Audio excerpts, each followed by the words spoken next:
मैं डॉक्टर चंद्रभूषण तिवारी,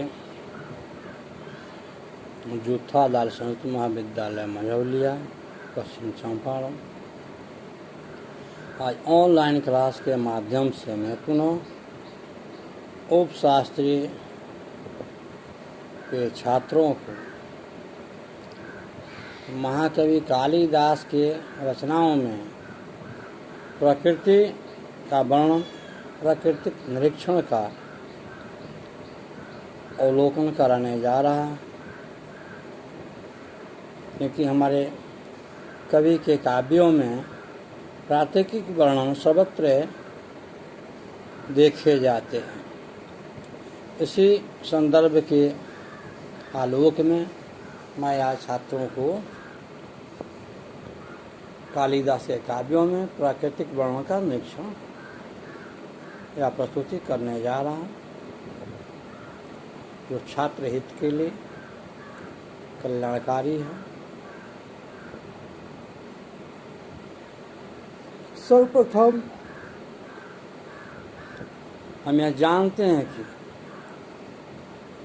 कालिदास प्रकृति देवी के अनुपम पुजारी है, अर्थात कालिदास के काव्यों में प्राकृतिक वर्णन सर्वत्र देखे जाते हैं। अपनी सूक्ष्म दृष्टि से प्रकृति के सूक्ष्म से सूक्ष्म रहस्यों को हृदयगम करने इतने सजीव रूप में पाठकों के सम्मुख उपस्थित करते हैं कि वर्णित पदार्थ जैसे सामने मूर्त रूप में विद्यमान है। अर्थात कहने का अभिप्राय है, कवि ने जो प्राकृतिक वर्णनों का, दृश्यों का जो वर्णन अपने काव्यों में किया है, वह सहज ही लगता है कि उपस्थापित है। अर्थात हम लोग के समक्ष, हम लोग के सदस्य वह स्वयं उपस्थित है। इस प्रकार के वर्णन वे अपने काव्यों में किए।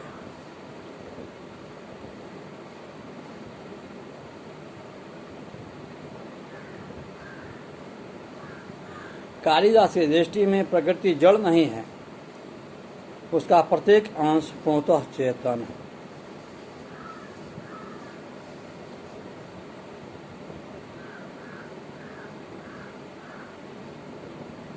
क्योंकि मेघदूत में भी कवि ने जो कहा है कि मेघ अचेतन प्राणी है, निर्जीव प्राणी है, फिर उसका समाधान करते हैं कि कामार्थ चेतन चेतनासु, जो कामार्थ होते हैं उनमें चेतन चेतन का ज्ञान नहीं रहता है।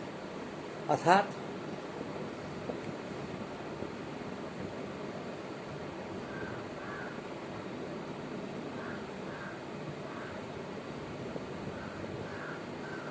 कवि का कथन है कि उसके प्रत्येक वर्णन में जो निर्जीव है वो भी सजीव हो उठता है, अर्थात मृत आत्माएं भी पुनः जीवित हो जाती है। उनके काव्यों की इस तरह की वर्णन व्यवस्था है।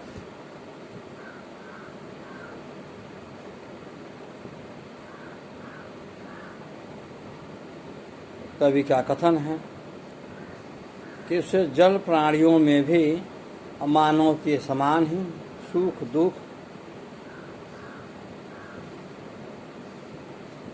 आशा निराशा, हर्ष शोक, ध्यान और चिंता की अनुभूति होती रहती है। अर्थात कवि का कथन है, जो वृक्षादि प्राणी हैं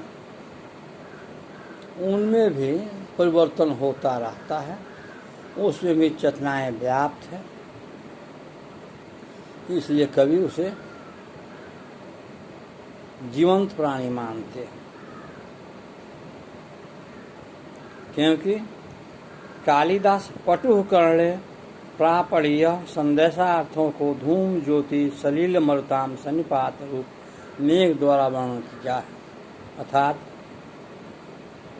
जो संदेश है वह पटु व्यक्तियों के द्वारा, निपुण व्यक्तियों के द्वारा प्रेषण किया जाए, भेजा जाए, और धूम ज्योति सलिल मरुताम सन्निपात को मेघ, अर्थात धुआं, ज्योति अग्नि, सलील, जल, मरुत, हवा, इसके सम्मिश्रण से मेघ की उत्पत्ति हुई, मेघ का निर्माण हुआ है। अतः कवि का कथन है कि इन चार तत्वों से जो उससे निर्जीव मेघ की उत्पत्ति होती है, वे भी जीवंत थे, क्योंकि वे भी संदेश का प्रेषण करते हैं, वहन करते हैं।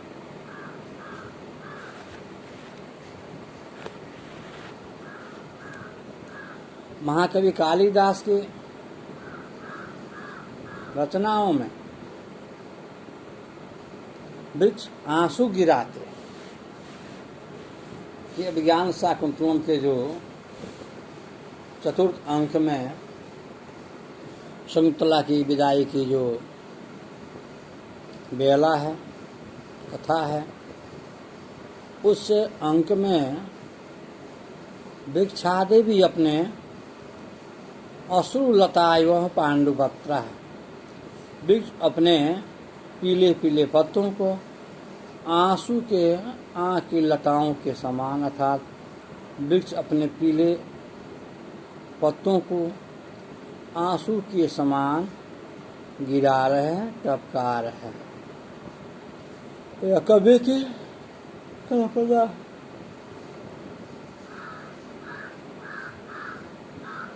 जंगल के वृक्षादि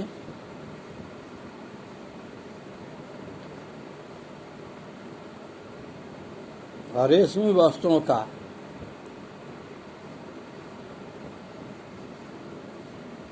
उपस्थापित करना कवि के नजरों में सजीवता से परिपूर्ण है। वृक्ष के वन लताएं भी शकुंतला की विदाई के समय अपने धौल वस्त्र, रेशमी वस्त्र प्रस्तुत कर रहे हैं।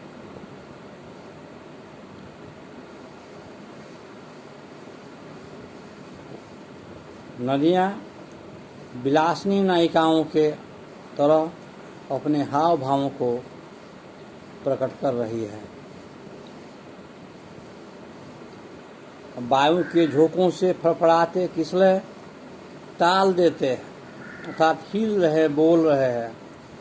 रजनी नायिका के बिखरे अंधकार रूप केशों को हटाकर प्रदोष रूप सुख को चूमता है। हिमालय की गुफाओं में काम क्रीड़ा करते हुए किन्नर मिथुन के लिए बादल तिरस्करणी का काम करते हैं, अर्थात तिरस्करणी का अर्थ यहाँ पर्दा का अभिप्राय लिया है, अर्थात ये पर्दा के काम करते हैं। वर्षों से ऋषिगण उस ऊपर की चोटियों में चले जाते हैं, जहाँ से बरसने वाले बादल बहुत नीचे दिखते हैं। इस प्रकार हिमालय के वर्ण, आश्रमों के वर्ण, ऋतुओं के वर्ण, यहाँ तक कि युद्ध का करुण विलाप के वर्णन में भी प्रकृति का सजीव चित्रण करने में नहीं चूकते।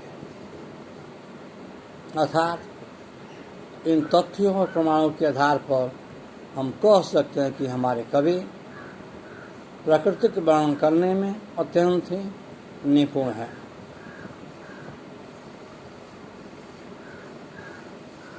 पशुओं और पक्षियों के स्वभाव का यथार्थ चित्रण इनकी रचनाओं में सर्वत्र मिलता है। इतना सब होते हुए कालिदास ने प्रकृति के रमणीय, कोमल और मधुर वक्ष को ही ग्रहण किया है। भीषण या भद्दे पहलू को नहीं। इनके इस उत्कृष्ट गुण का उत्क्रमण तो क्या समता भी विश्व का कोई कवि आज तक नहीं कर सका है। था जिस प्रकार कवि ने अपने काव्यों में प्रकृति का जो अद्भुत चित्रण किया है, और अन्य कवियों में, अन्य काव्यों में दृष्टिगत नहीं हो पाता है। बिरले हैं किसी कवि ने इस प्रकार की प्रकृति वर्णन अपने काव्यों में प्रस्तुत करने का प्रयास किया।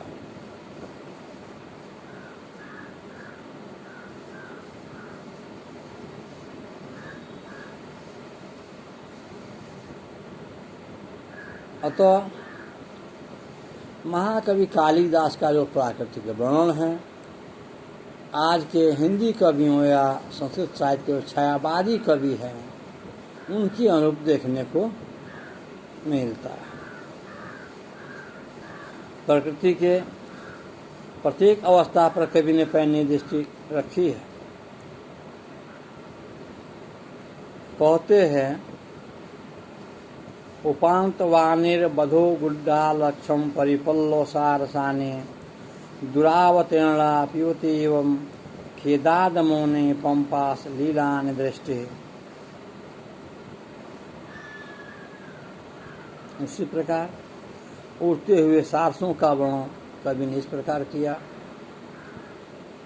अमु विमान अनंतरम बिंबनीनम श्रुत्वा सोनम कांचनम किंकरी नाम प्रचुदयन्ती व खमूतपन्नो गोदावरी सारसपक्षम। यथार्थता के साथ वर्णमान विषय पर एक मर्मस्पद चित्र की रचना में देखे जाते हैं।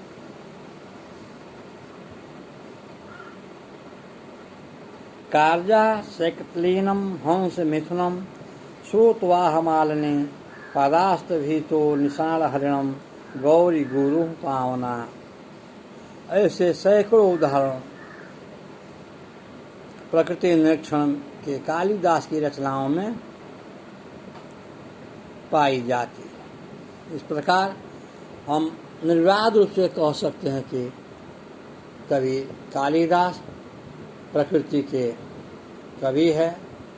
इनके काव्यों में प्राकृतिक वर्णों का जो अनुपम प्रयोग किया गया है वो अन्यत्र दुर्लभ है, क्योंकि कालिदास एक तरफ उपमा में सिद्धहस्त है तो दूसरे तरफ प्राकृतिक वर्णन करने में भी पीछे नहीं है। उनकी एक एक प्राकृतिक वर्णन भारतीय समाज और संस्कृति के उदाहरण है, जो सदैव हैं भारतीय संस्कृति को अक्षुण्ण बनाए रखने के सफल प्रयास करते हैं। ये हमारे कवि की प्राकृतिक विशेषताएं हैं, जो अन्यत्र देखने के दुर्लभ है। इस प्रकार हम कह सकते हैं कि महाकवि कालिदास ने अपने सभी काव्यों में, चाहे मेघदूत हो, रघुवंश महाकाव्य हो, अभिज्ञान शाकुंतलम हो, प्राकृतिक चित्रों का चित्रण करने में बड़े ही सिद्धहस्त कवि माने जाते हैं।